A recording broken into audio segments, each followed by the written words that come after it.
Hello, Benny here. Ukawsaw was my second husband. I was widowed previous to him. I still had one child, but my first husband died. How I met Ukawsaw. It was one day when he came to Portsmouth. Right when he came to London, he underwent many bad lucks. He was defrauded of all his money and his watch. So a guy that he knew in London by the name of Mr. Whitefield brought him to a lodging on Petticoat Lane after he lost everything.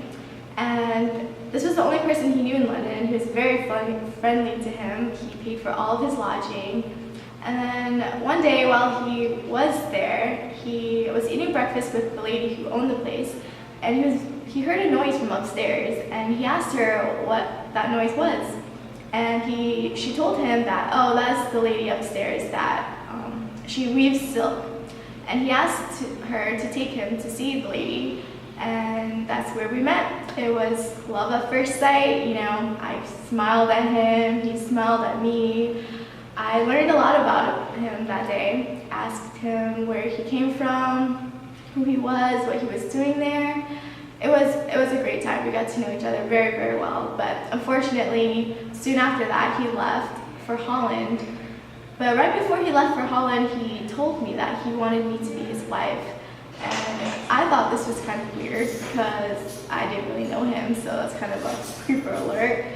But anyways, he went off to Holland for 12 months, and he became the butler for a very rich merchant family in Amsterdam. And the whole time he was there, he wrote me one letter.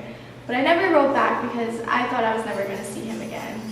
But after a year of being apart, he came back to England, and right on the spot we got married. We reunited, got married, and that soon began a life of extreme hardship for us. We both were unemployed. I couldn't find any weaving family. That winter was very, very hard for us. We became very hungry. It was very cold. I remember one instance when we were luckily given 4 carrots, but unfortunately that only lasted us a week. And Ukawsaw, being the great father that he was, opted out not to eat just to feed our children. And that basically our whole life together. It was struggle after struggle, you know, poverty after poverty, no jobs, unemployment. But throughout our whole marriage and our whole life, he never gave up his Christian faith. He always believed in God and in Christ, and you know, he always believed that we would get through all of our troubles.